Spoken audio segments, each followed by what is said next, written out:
I am about to be so annoying about this.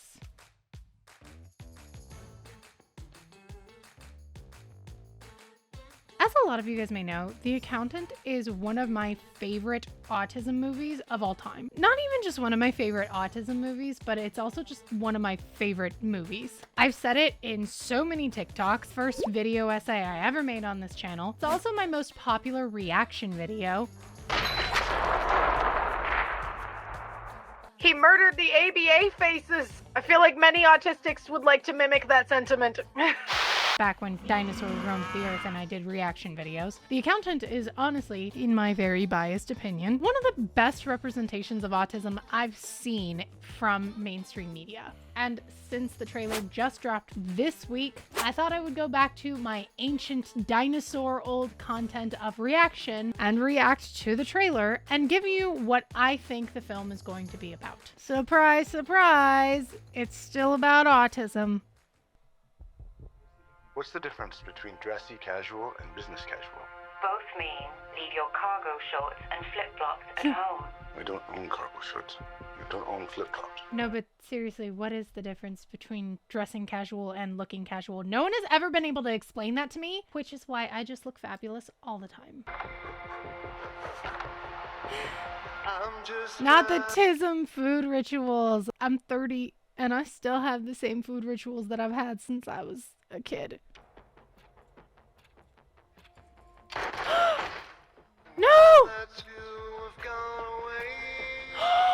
They killed J.K. Simmons? They killed J.K. No! I'm so sad right now. Why would they do that?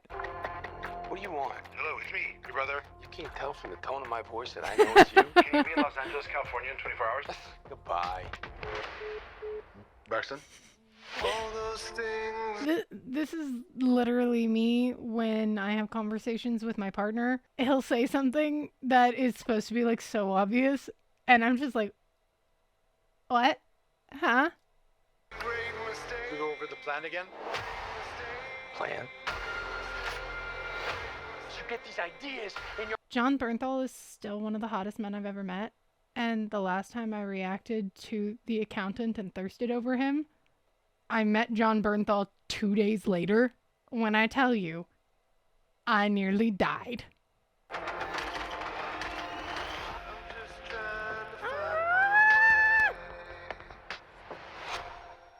Okay, so obviously I have some thoughts. Let me just say my first criticism that will always be my criticism, but just hear me out. Hear me out. The casting of Ben Affleck is still and always was ableist casting. Hear me out, hear me out. Stop typing. Don't do this. Let me finish first. Let me finish. Autistic characters should be played by autistic actors only. No matter how many times you tell me I should kill myself, I'm still gonna say that. Autistic actors often struggle to be cast in films even though we make a large representation of actors within the industry. I myself am in a theater troupe that is made up of primarily autistic actors. Self-promotion because we have a cabaret soon. And spending so much time with my fellow autistic actors, I see our struggles every day where we're constantly auditioning for parts meant for us, but being denied because our autism is a little too realistic for casting directors. For many casting directors, the fact that we are actually autistic makes it uncomfortable how well we play the parts of autistic characters. It's almost like they were written for us or something. So the casting for Ben Affleck is and always was ableist. However, with that said, I do want to still give the casting grace. Back in 2016, with the original film, the idea of casting authentically disabled actors was even less mainstream than it is now in today's day and age. If you're thinking of telling me to kill myself now over this, it was a lot worse then. And of course, casting a big name is part of getting films funded. I am currently in the writing stages of my first ever feature film, which is going to be about autism, and I've been told by producers that in order to get this film the attention and funding it needs, I need to cast a big name actor in order to get butts in seats. The way that I think this should be done from here on out is by casting a large name actor in the role of a non-autistic person, or if I made this film today, I would cast autistic autistic actor Wentworth Miller. But again, to be fair, he wasn't out about his autism in 2016. And to be more fair to this film, I also don't want them to change the casting. Despite the fact that it is still ableist casting, Ben Affleck does a phenomenal job in the first film, and I think he's doing a phenomenal job here. It is the least ableist that a non-autistic actor could be in playing an autistic person.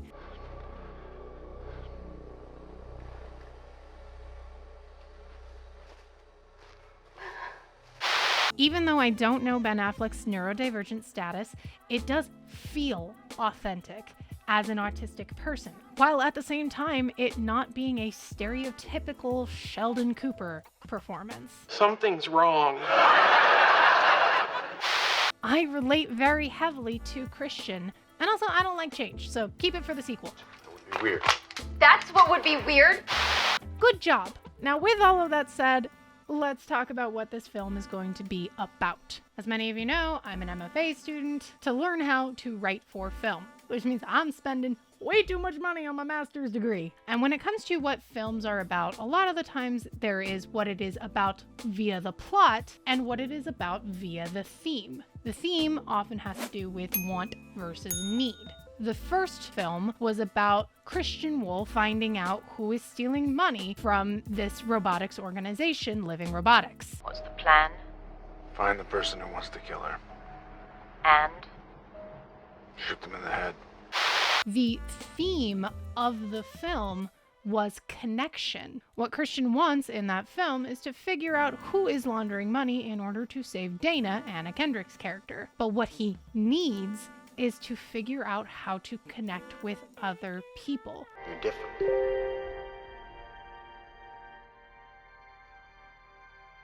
Sooner or later, different scares people.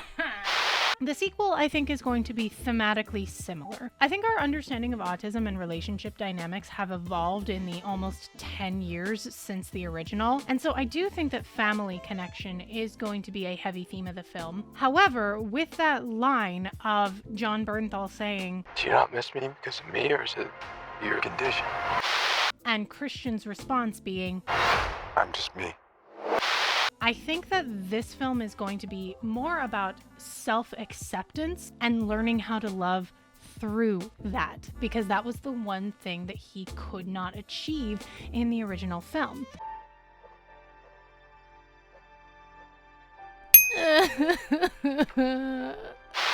And so a continuation of that story would be him finally learning how to accept himself and thus be accepted by other people, which I think would be a great addition to the story, and I think that that is a theme for autism representation that we need right now. So now that we've covered the theme, I want to talk about who I think is going to live through the end of this film. So with the, in my opinion, very likely theme of the film being about connecting through others through the lens of self-acceptance. But with that said, I don't think everyone in Christian's life is going to make it through the end of the film alive. We've already seen very early on the death of Agent Ray King, a very important person to Christian. Were you a good dad, Raymond King? Yeah, I've been a good dad. I'm a lousy agent, and I've been a weak man. But that I didn't screw up. That I got right. And we know from the first film that when people who Christian feels very close to are lost, it drives him on that revenge path. They'd taken something from the man who was killing them. Something that couldn't be made whole again. I don't think Ray King is going to be the only person that Christian loses in this film. So who do I think that the next person to die will be? Is it Agent Medina? It's possible, but I really don't think so. I highly doubt it. I think that Christian has a character arc through connecting with her, and I don't think that that would be a valuable or impactful character for the film to lose. I think that there's gonna be a little romance between Christian and Agent Medina. That make you nervous? Do you like puzzles, Mr. Wolf? Don't ask me why. I just ship it. I like it. I like it. I like Agent Medina. She's hot. She's talented. She's badass. Stuffed a handful of cocaine up a drug dealer's nose. Pistol whipped him into the trunk of his car. I was 17. He cooked for 3 days, but lived. And I want Christian to have love. God damn it. He deserves wow too. Then again, there is also Braxton. Well, I think that you're going to be happy to see me, I guess. I am happy. I don't think they're going to kill off Braxton either, specifically, again, because of theme. I do think that part of Christian's journey through this film will be building up that connection that he once had with his brother again. I'm your brother. I've always had your back. You don't call him, you call me.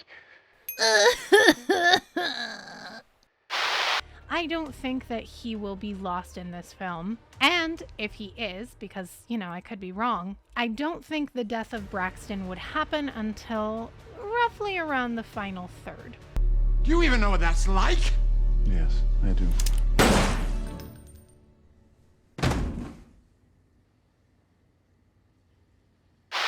But there is one character who I think is the most likely to not survive the end of the film. And that would, unfortunately, be Janine. Hello, Dreamboat. Shall we chat? We know from the first film that Janine is the non-speaking autistic person who is basically Christian's guy in the chair. You know how there's a guy with the headset telling the other guy where to go? Like if you're stuck in a burning building, I could tell you where to go because there'd be screens around me and I could, swivel around them because I could be your guy in the chair. She's an expert hacker who helps Christian through any sort of identity changing. I have George Bull or Charles Babbitt in the queue. Bull, obviously. Silly of me. Target tracking. Address and phone number. Let's get it. Or basically anything that he needs via online services. There's an uptick in online chatter. People looking for you. What people? The unfriendly kind. She's an absolute badass, and we love seeing a non-speaking autistic person be such a badass. Doc, she could backdoor the Pentagon with that rig. However, I do think that her close connection with Christian, her being the only person who has consistently accepted him for who he is because they are so similar, I do think that losing Janine would be not only an extreme blow and test of the theme of being able to connect to other people not like him, but I also think that it would raise the stakes from the perspective of the villain. We know that Janine is very secretive. She is able to hide her identity, and that gives her a sense of protection. So, if we want to show how dangerous a villain is to Christian specifically, the best way from a screenwriting standpoint, in my personal opinion, would be for them to be able to find and take out Janine. Though I really don't want it to happen because I love Janine. She's like one of my favorite characters. From the looks of this film, I do think it's going to be good. I like that it seems to be adding just a little bit more comedy just through the relationship between Braxton and Christian. No, she didn't kill all those people. How do you know that? No. You often confess to capital murder? I actually didn't say anything. We might actually be able to find out Christian's real name in this film. Maybe it is Christian.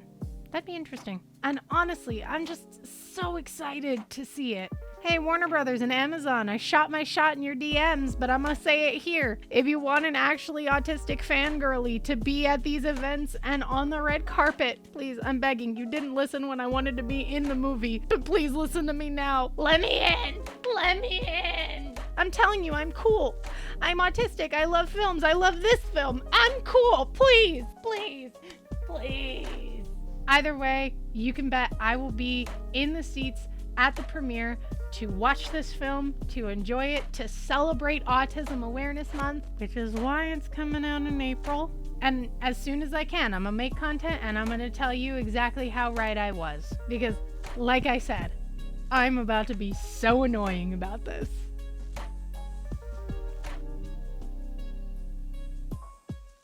What is the difference between a scene in a film that works and a scene that doesn't? As an MFA writing student, I'm going to show you an example of one that works and one that doesn't from my own personal work in my writing.